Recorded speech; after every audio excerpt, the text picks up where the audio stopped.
be ready to keep trying and keep reformulating. I mean, even though Master Yoda says there is no try, only do, it's gonna feel like a lot of trying for a while, unless you're like extremely lucky and or skilled or have like if you're not coming at this already from having the full skill sets and the full finances and the full social relations that's just going to guarantee your success no matter what. If you come from any kind of background where you have to struggle to make things happen, namely due to finance, um, then be ready to just keep hanging in there and keep feeling your dream and just trusting that you have a good product.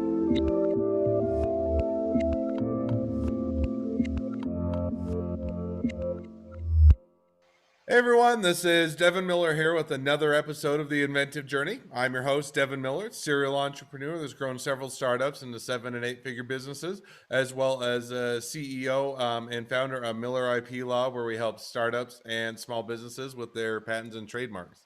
Now, today we have another great couple of guests on the podcast, and primarily I'll introduce Cody, and then Cody can introduce both of you as you wind it in. But as a quick background, so Cody and is a Lestel? Is that how I Listel. pronounce it?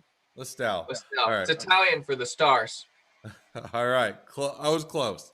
Um, but anyway, so Cody grew up in a bit of I guess, a difficult home. Had some adjustments as things were going by, and really found that through the kind of the experience of games and yoga that he was able to work through some of those work some of those difficult upbringing and be able to figure out how to cope with that, so to speak. So then he took a year off after graduating high school, got a job, I think, working for Nintendo, assembling some of their products, and then went to community college after the year off for a period of time. Most people chose their own major, and Cody, I think, decided to do comparative literature or comparative history of ideas, unless he can correct me where I'm wrong. And then after he graduated, thought about doing some grad school, but was on medical leave. And then after all of that, brings him up to where he's doing today, of deciding how he wants to make an income and what they're working on today. So with that much as an introduction, welcome onto the podcast. Thank you, Devin. Happy to be here. And Thomas Harper is my colleague that we'll get into as we kind of get through my journey. At a certain point, we form a business together and a partnership in that. So I'll share a little bit more about his background when we get there. So, well, fair enough. That sounds perfect. Well, go ahead. No, I was just saying thanks, and yeah. All right. Well, maybe then with that, let's dive into it a bit. So why don't we start out with your journey, Cody, and then as Thomas's journey interweaves with yours, we can certainly hear a little bit about how he came aboard. But why don't we start back in history to kind of the upbringing and kind of how you found that games and yoga kind of was a mechanism to deal with that. Yeah.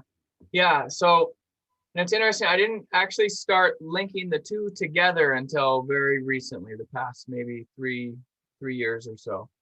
But along the journey, video games and Dungeons and Dragons, namely like Mario Bros, all the original hit Nintendo games, all the SNES games, Super Nintendo, PlayStation, that was always my retreat, my escape from a lot of drugs and addiction and alcohol in the household where I grew up. So I either had video games or school to kind of escape to and retreat to.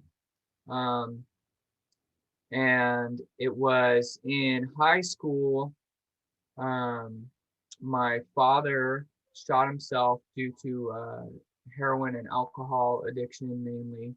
And I was fortunate enough to have access to a yoga class in my high school. So it was actually yoga lattes. So Hmm. they combine yoga and Pilates. Um, and it was mainly the PE teacher was really originally an old school traditional PE teacher, but she wanted to try something new and introduce. Um, she had picked up the yoga practice, and so she wanted to start sharing it at the high school, and eventually got this class approved. And Hmm. I was the first part of the first cohort of this yoga class at Edmondswood Way High School with Miss Holland. And that class, just that process of being acquainted with the practice of yoga Hmm. got me through so much in high school that I think if it was not for that practice, um, I think I would either be not alive today or in much worse shape for sure. Hmm. And at the same time, I was also, I started playing Dungeons and Dragons, like pencil and paper role playing games with dice and pencils and papers around the table. Actually, we would skip recess to go to the library to play D&D as soon as I was in first or second grade. I started skipping recess to go play Dungeons and Dragons because it was just the level at which you can just be in your own land of make believe, um, the lands of your imagination, and create that with Hmm. other people just through our words and sharing stories was just such a powerful experience for me that I was immediately drawn to that. And I actually, as soon as second grade, started creating my own pencil and paper role playing games. Like I made a version of Grand Theft Auto that you could play with dice and pencils and Hmm. paper. Hmm. Um, and so, kind of just carrying those two things on through, um, introduced to that kind of gaming, and then all kinds of video games growing up, and then yoga by the time I was in high school. I kind of like totally ditched video games Hmm. and Dungeons and Dragons too, and any kind of role playing, anything that I felt wasn't serious. Hmm. Um, when I was when I did my undergrad through comparative history of ideas, Hmm. I focused a lot on like community organizing and social movements, and started getting acquainted with a lot of critical history stuff, and that kind of just made me not want to waste time anymore with games. I wanted to be real serious and be real grounded in this world, Hmm. and I kind of interpreted it like the story that I had growing up was that like the world had already been conquered, and there was like we were living in the utopia. It had already been achieved as the American dream, and so there was nothing like exciting for me to do, no more exciting quests or anything, and all of the Hmm. jobs that were kind of advertised through my schooling um, were just seemed really boring to me. So I just always wanted to escape into another reality and Hmm. create something else in a land of fantasy. But then once I started learning more about a lot of the real world problems and how my own struggles growing up were connected to all different kinds of struggles of people all around the world. Hmm. Um, that kind of made me think, okay, I need to stop escaping into a fantasy land and do something socially useful and relevant. Hmm. Um, and then it was kind of after several years of being really involved in local social movements, local and global movements, I kind of just came to a point of feeling really stuck and like it wasn't really useful. Like I was kind of wasting a lot of energy and effort. Hmm. Um, Other than like it was useful in that I was learning um, and teaching and growing with all kinds of people along the way, but I wasn't getting the kinds of results Hmm. of transforming the world that I wanted to see.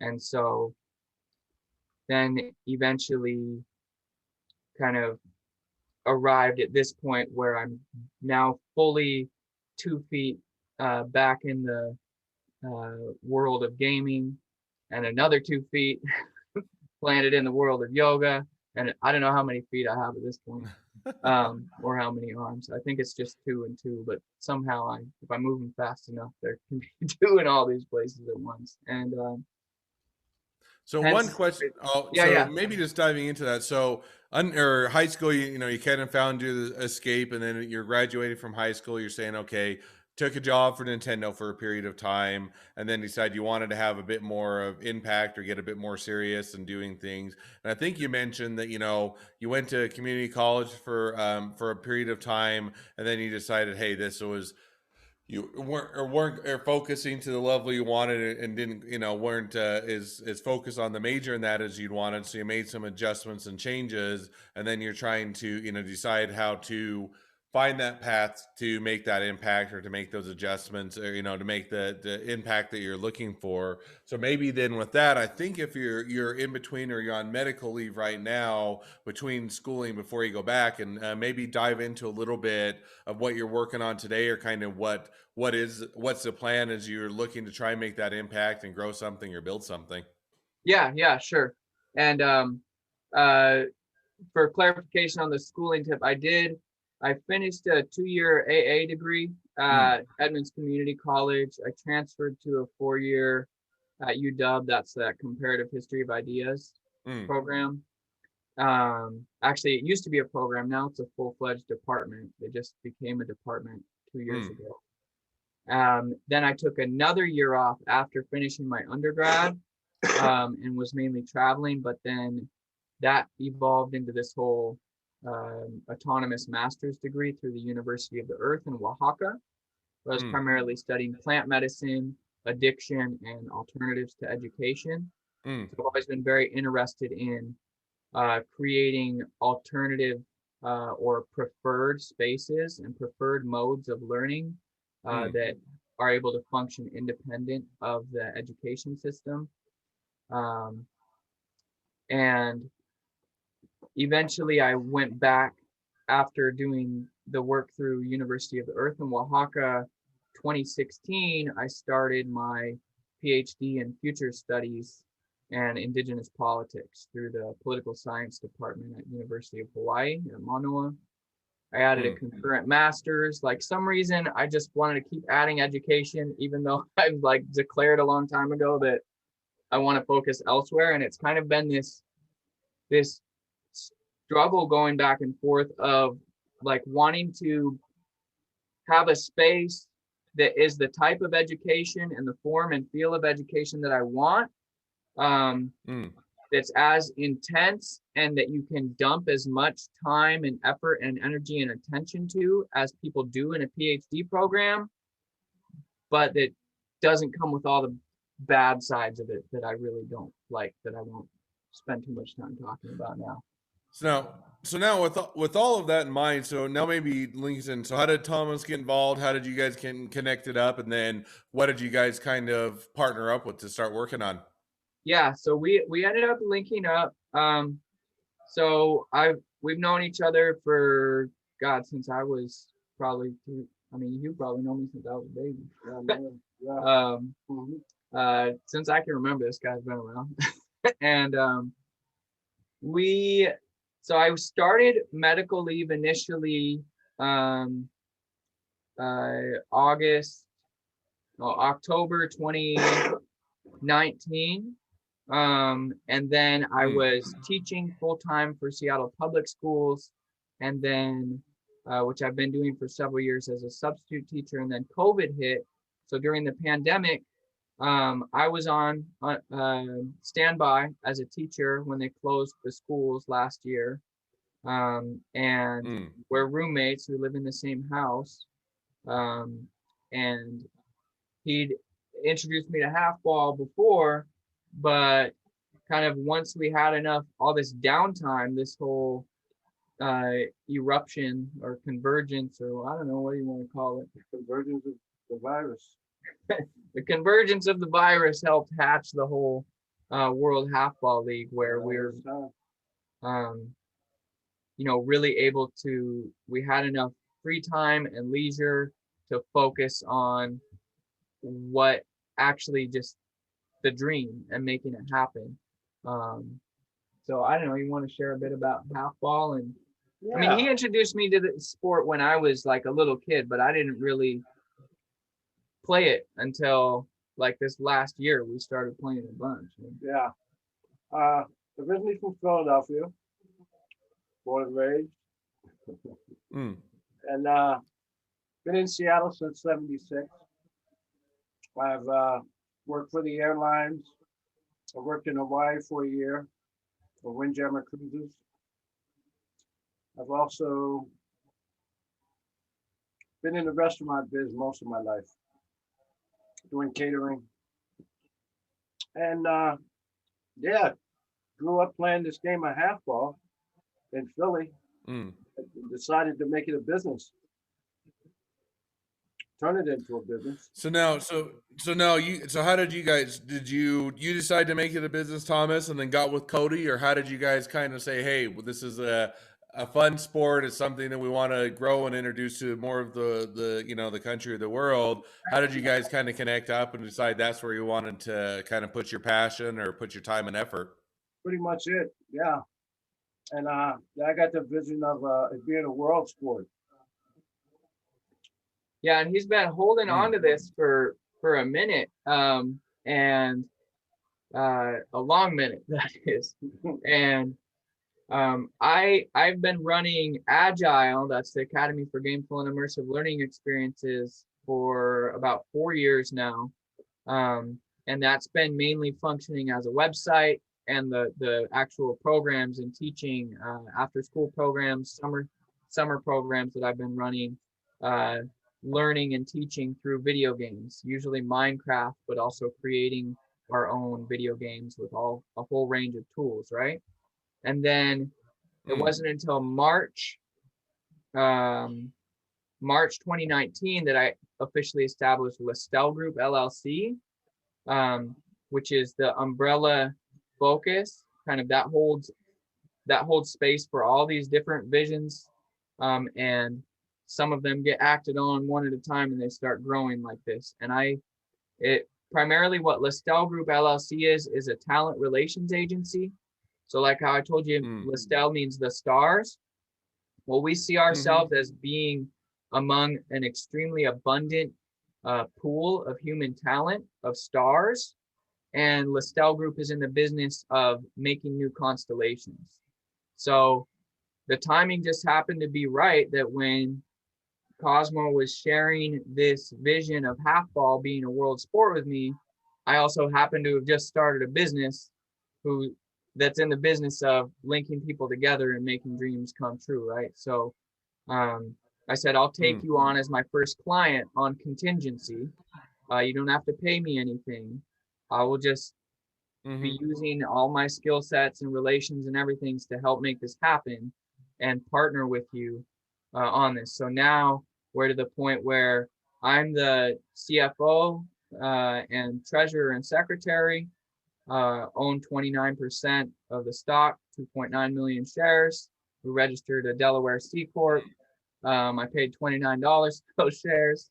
And he's the CEO and president with 5.1 million shares and control over the remainder. So, and this is like, we're learning as we go along, right? And I learned how to do that process even from somebody who just told me along the way, as I was working on one of my other businesses and visions years ago. They said, oh, what you need to do is use clerky.com and go register this way. And now we have a C corporation that I'd like to talk to you later about. Well, cool. That's certainly an exciting journey and a fun one to hear. So now as you guys kind of look to, 6 to 12 months, kind of where do you see things going? How are you partnering together? How are you going to launch it, and how are you going to bring it to people? Good question. Very good question. Or are you still figuring that part out? Oh yeah. No, there's yes and no. I think we have a lot figured out, but since we haven't actually done it before, it's also constantly figuring out what works and what doesn't and readjusting along the way. So right now, we have a Kickstarter that's live, that's gonna be up on February 15th at midnight Pacific time is when it closes down, and that's to cover what we're calling Sacred Tech 2021-2077. That's a year-long game-based business incubator that we have up to 18 participants or up to 18 teams. It can be individuals or groups that we're walking folks through the process of starting a business using this game-based approach where I walk people through this whole world building session where you play as a part of a divine council of creators, people who are able to create whole planets. We create planets together, and then the whole focus is alien and indigenous sports and technology. So at the end of this year-long simulation, we have what's called our intergalactic pitch event that's going to be taking place at the Hawaii Star Visitor Sanctuary. It's a real place on Earth, in Puna, in Kalapana, on the Big Island of Hawaii, Mokuokeawe. And at this intergalactic pitch event is where that's actually going to be like the culmination of the full first year of the half ball season. So timed with the equinoxes and the solstices, we have different peaks of our first year of the half ball season as a worldwide sport. We've connected with the president of UW, University of Washington, because I connected with her a lot when I was an undergrad there, and we've been sharing with her our vision for the sport.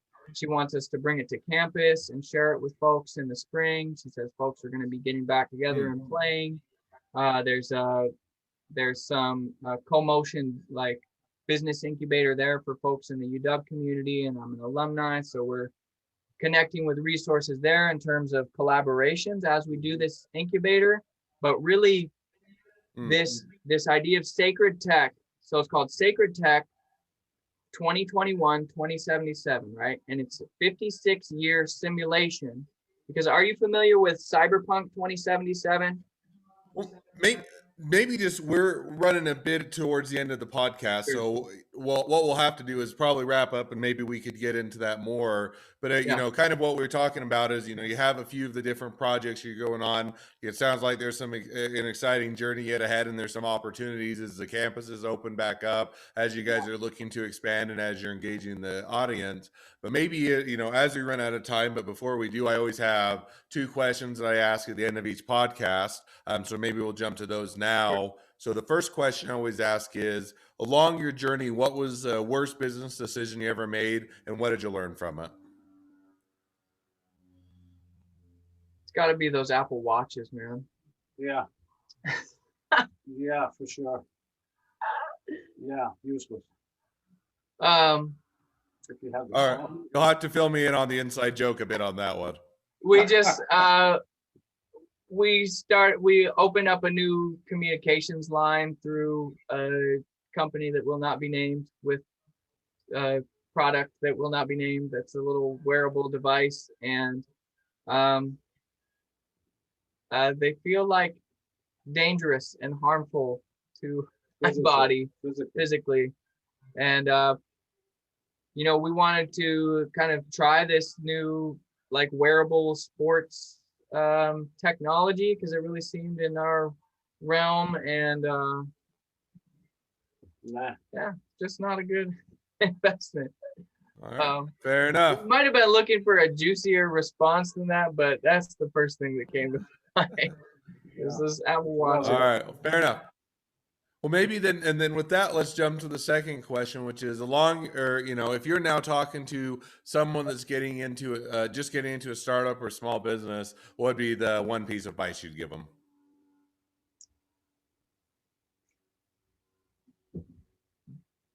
Be ready to keep trying and keep reformulating. I mean, even though Master Yoda says there is no try, only do. It's going to feel like a lot of trying for a while, unless you're like extremely lucky and or skilled or have like if you're not coming at this already from having the full skill sets and the full finances and the full social relations that's just going to guarantee your success no matter what. If you come from any kind of background where you have to struggle to make things happen, namely due to finance, then be ready to just keep hanging in there and keep feeling your dream and just trusting Knowing that you have a good product. yeah, because there's been times where I've felt like I'm producing whole new worlds literally, that I put all of my effort and energy and vision into, and I don't feel it reciprocated at all, and I just wanted to give up.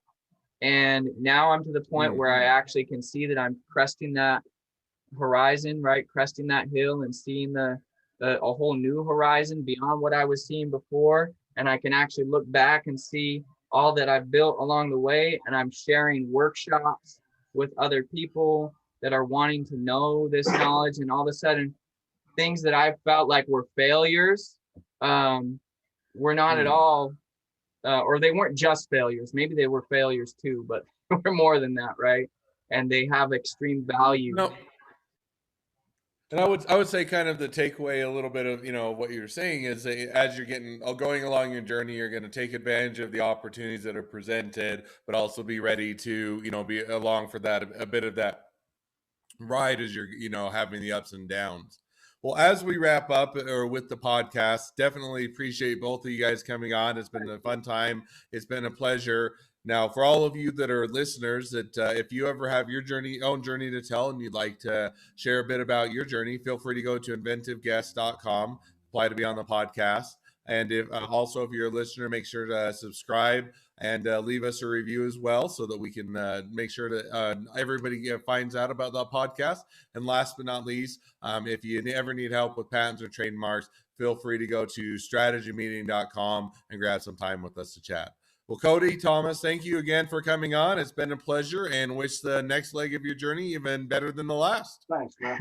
Appreciate it. Thanks so much, Devin. Aloha. Aloha.